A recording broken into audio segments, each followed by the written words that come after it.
Bienvenue sur Top Invest, la chaîne des top d'investissement. Ici, on parle essentiellement d'entreprises de qualité. Avons-nous une opportunité d'investissement sur Amundi? C'est la question à laquelle on va essayer de répondre en se basant sur les états financiers de la compagnie ici. Donc, ceci représente uniquement mon point de vue et non un conseil d'investissement. Donc, ici, on va commenter les résultats du troisième trimestre, d'accord? Donc, ils sont sortis enfin, je pense qu'ils sont sortis il y a octobre, non, il y a un mois à peu près. So, on va essayer de voir, voilà, essayer de donner un ferme, voilà, c'est juste mon commentaire par rapport à la situation du moment. Surtout qu'on a fait une vidéo ici il y a 3 mois, donc pour le premier semestre ici, et je vous ai dit que les compagnies européennes, j'ai tendance ici à préférer les résultats annuels et les résultats semestriels. Parce que les résultats du troisième trimestre, généralement, on ne me donne pas assez d'informations pour pouvoir faire une analyse. Parce qu'on ne me parle pas de dette, on me parle très peu de marge parfois. Parfois, on me parle juste du chiffre d'affaires uniquement. En tout cas, dans le cas, je ne dis pas que c'est le cas d'Amundi présentement. Donc, je vais juste faire une mise à jour de ce qu'on avait présentement ici au premier semestre afin de voir si les risques qu'on voyait présentement au premier semestre sont les mêmes que nous avons présentement ici. OK?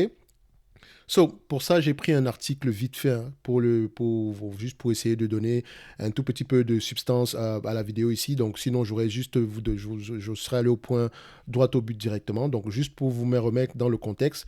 Donc, euh, Amundi a fait état vendredi, donc vendredi c'était au 28 octobre ici, d'une collecte nette de 12,9 milliards d'euros au cours du troisième trimestre dans un contexte de conditions de marché difficiles et de remontée de l'aversion au risque chez les investisseurs. Déjà, on s'arrête là.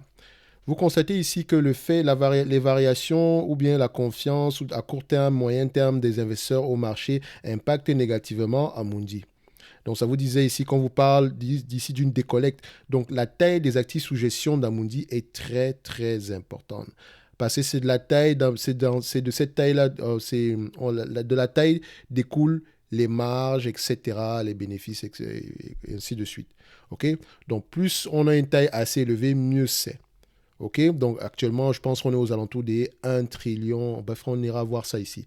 Donc, le gestionnaire d'actifs contrôlé par le Crédit Agricole indique dans un communiqué avoir notamment enregistré sur le trimestre 3,8 milliards d'euros de sortie de capitaux en gestion passive et 8,1 milliards de décollecte sur les produits de trésorerie. Donc, déjà, vous voyez ici que si vous êtes investi dans Crédit Agricole, vous êtes investi dans Amundi. La décollecte continue.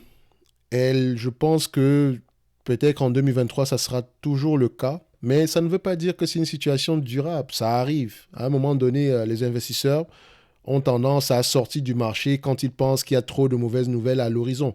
Ça fait partie du game.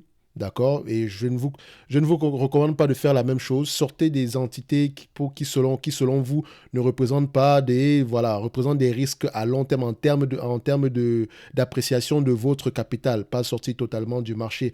Donc, si vous êtes investi dans des entités, voilà, il y a une qui me vient en tête rapidement comme ça, à la Visiomède, techniquement, voilà, le marché va vous dire, voilà, c'est pas le genre d'entreprise sur lesquelles on va mettre 10% de son portefeuille. Vous voyez ce que je veux dire?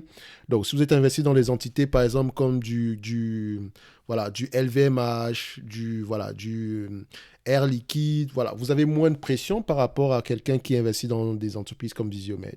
Pour donner un exemple en Europe, par exemple. Donc, privilégiez les entreprises qui ont des free cash flow qui peuvent au moins s'autofinancer. D'accord?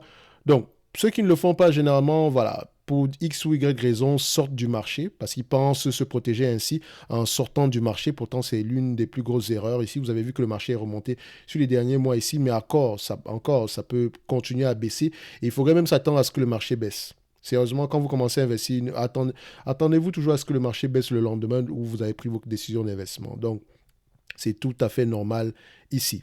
So, la direction d'Amundi a dit, lors d'une conférence de presse, s'attendre à ce que la version au risque se poursuive tout en affichant sa confiance pour la croissance du groupe. Donc, je dirais ici que quand on parle pour la partie où on dit que la direction a affirmé ceci lors d'une conférence de presse, ça me permet de parler du transcript ici. Quand vous lisez les rapports financiers ou les états financiers, toujours aller dans le transcript, dans la transcription ici des résultats nets. Généralement, c'est en anglais, même pour les compagnies francophones, d'accord, vous allez les avoir en anglais. Parce que quand je vois déjà ici Amundi's Q3, je sais que c'est en anglais directement. C'est triste, mais c'est comme ça que ça se passe dans le domaine financier. La plupart du temps, vous aurez des informations uniquement en anglais. Donc, je vous encourage, pour ceux qui ont une facilité de lire, d'écouter, de comprendre l'anglais, à écouter les conference calls. Vous aurez bien plus d'informations que sur les états financiers ici. Moi, je n'ai pas écouté le conference call. Je vous dis déjà la vérité, c'est près d'1 heure de temps de ma vie ici. Et vous comprenez que j'ai beaucoup de choses à faire dans une journée. Et surtout, si je ne suis pas investisseur ici, je suis encore moins enclin à lire sur cette compagnie-ci. Donc, je me limite beaucoup aux états financiers, tout en sachant qu'il y a des informations complémentaires qu'il faudrait prendre au niveau des transcripts ici, parce que les deux vont dans le même sens. Évidemment, le management ne pourra pas vous dire que oui, la collecte, on attend à ce que la collecte remonte l'année prochaine, etc. Non. Elle subit ce que le marché présente aujourd'hui. Et tout ce qu'elle doit faire, surtout qu'elle sort de l'acquisition de Lyxor ici, elle doit privilégier la rentabilité, elle doit privilégier ici la mise à niveau des étapes, des ratios financiers ici. Donc, au moins pouvoir s'autofinancer et continuer à investir dans des entités voilà, qui pourraient avoir de l'avenir. Par exemple, le segment ESG, etc. Voilà. C'est ce que vous devez demander à ce management-ci. Pas le fait de vous donner l'information par rapport à combien est-ce qu'on aura d'actifs sous gestion l'année prochaine. Ici, vous pouvez peut-être vous baser sur l'évolution des actifs sous gestion. D'accord? Donc, regardez l'évolution des actifs sous gestion ici et posez-vous la question de savoir si Amundi a l'habitude d'augmenter ses actifs sous gestion. Et par rapport à l'augmentation des actifs sous gestion ici, qu'est-ce qu'elle fait pour les augmenter? Est-ce que c'est de manière organique, auquel cas par rapport à son réseau de distribution? Est-ce que c'est par acquisition ou est-ce que c'est un mix des deux? Et par rapport aux frais qu'elle facture ici, quel est le pourcentage de frais par rapport aux actifs sous gestion? Ça vous permet de comparer combien elle facture par rapport à ses concurrents. Parce que ses concurrents sont Vanguard, Fidelity. Vous allez également voir BlackRock. Et si Amundi facture des charges plus pas des charges, en fait, c'est bien ça. Oui, c'est des charges. Bon, bref, on va le dire comme ça. Si Amundi a des frais de gestion plus élevés, facture des frais de gestion plus élevés, pour un produit concurrentiel, pour un produit générique, franchement, il y a de fortes chances qu'il y ait des collectes parce que l'investisseur lambda va se précipiter précipiter sur le concurrent si le concurrent lui facture des frais de gestion un peu moins élevés. Et faites attention aux frais de gestion, c'est pas parce que je facture 1% ici et que vous facturez 0,99 ici que c'est forcément la même chose. Non. Le 0,01 là peut avoir un impact très très élevé sur vos rendements à long terme. Donc faites attention aux frais de gestion. OK? Et également, il faut voir ici qu'en Europe, où est-ce que Amundi est représenté? En Europe, en Asie, en Afrique, quel est le taux d'évolution dans ces zones-là? OK? C'est également très important comment est-ce qu'elle fait pour générer de la croissance en termes d'augmentation des frais d'actifs sous gestion dans ces zones-là. Est-ce qu'elle utilise des relais? Qui sont ces relais? Etc. Ce que je peux dire ici peut sembler compliqué, mais en fait, ça vous permet de pouvoir investir avec conviction à long terme. Par exemple, si vous savez qu'Amundi a un réseau de distribution inégalé et que si un concurrent veut s'établir dans une zone, il doit absolument passer par un réseau de distribution. Et si le réseau de distribution d'Amundi est plus établi que le réseau de distribution de BlackRock, ici, vous pouvez déjà voir que si Amundi va en Afrique, si BlackRock va en Afrique et que Amundi est peut-être sur le meilleur réseau de distribution africain, qui est par exemple une banque relais ici, qui paye par exemple la Union Bank of Africa, ou bien il y a une autre banque, bref, c'est un exemple, hein, ou bien Union Bank of Africa, ou bien Société Générale Afrique ici, et vous dites ici que Société Générale Afrique a des représentations partout en Afrique présentement, et que si BlackRock venait à s'établir, si elle ne prend pas Société Générale, elle aura tendance à avoir des résultats moins élevés à long terme par rapport à Amundi, en termes d'augmentation d'actifs sous gestion. Parce qu'Amundi peut à peu près occuper tout le territoire rapidement. Mais également, il faut voir dans quel pays, etc. Ça reste des idées que je lance généralement en l'air comme ça. Ce sont des idées de réflexion par rapport à cette compagnie-ci. Moi, voilà, c'est une compagnie. Si on se limite juste aux états financiers, on va se dire, ah ouais, intéressant, opportunité d'investissement, gros dividendes, etc. Mais sinon, on veut voir au-delà du dividende. Donc, je vais terminer l'article ici. Comme d'habitude, je parle trop.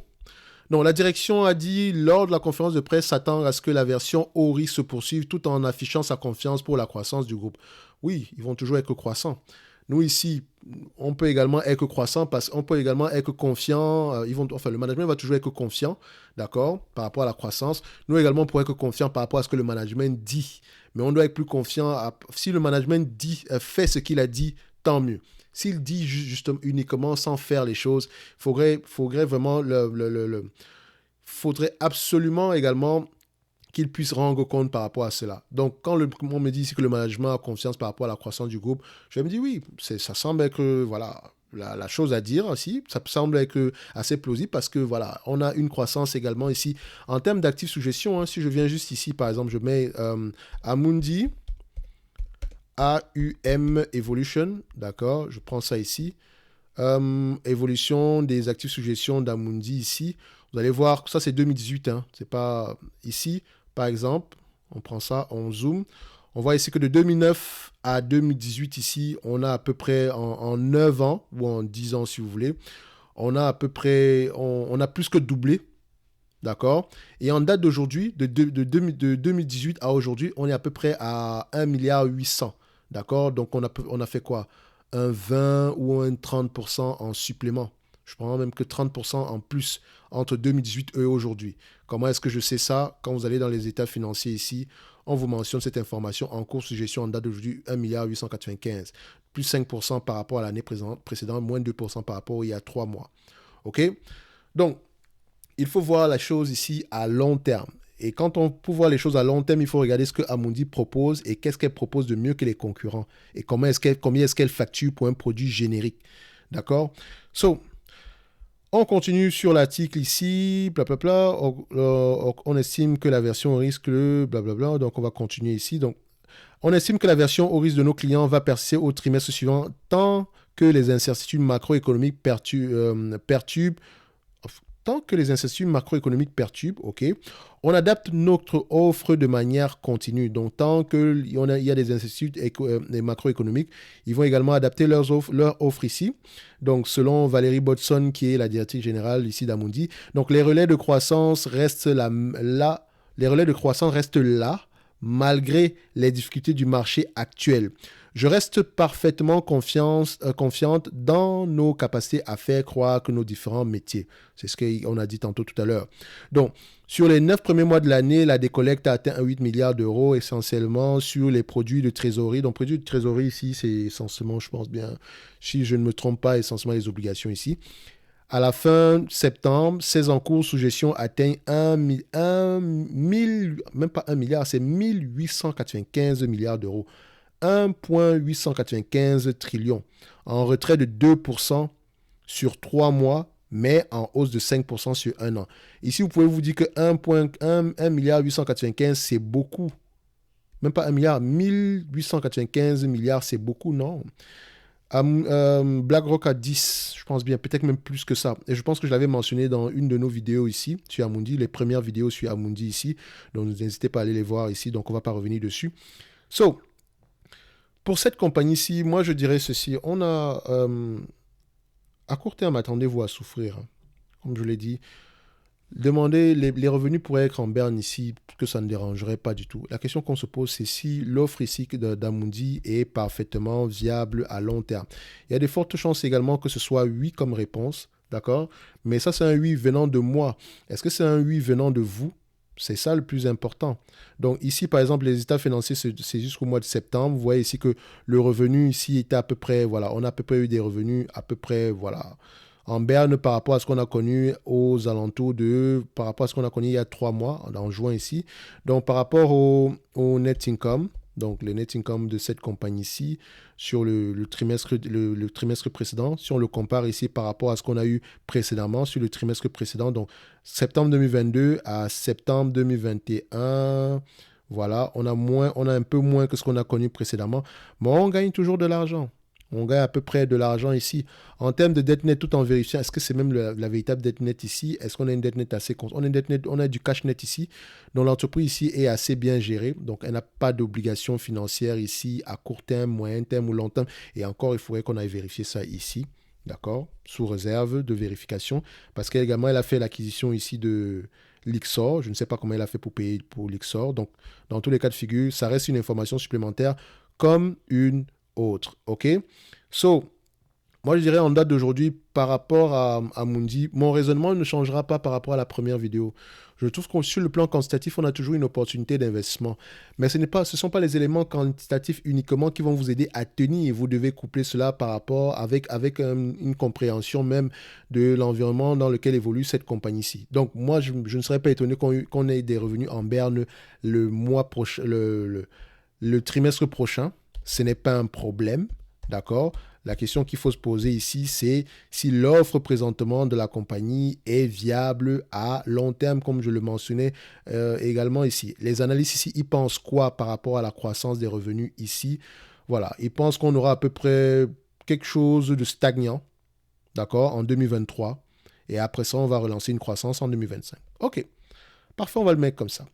Donc, ça reste ici une entreprise intéressante, d'accord, qui pourrait avoir une place dans n'importe quel portefeuille au prix actuel, tant et aussi longtemps que vous comprenez les risques qui vont avec. Le dividende ici, il a l'air très très safe, ok. Donc, ceci n'est que mon point de vue. Et on va se donner rendez-vous ici sur la prochaine vidéo. Et pour ceux qui veulent la vidéo d'évaluation ici, d'accord, allez-y voir celle-ci, donc celle du premier trimestre, premier semestre ici, qu'on a fait il y a 3 mois. Donc, mon avis ne change pas par rapport à ce qu'on a fait ici, d'accord. Donc, on se dit à bientôt. Merci.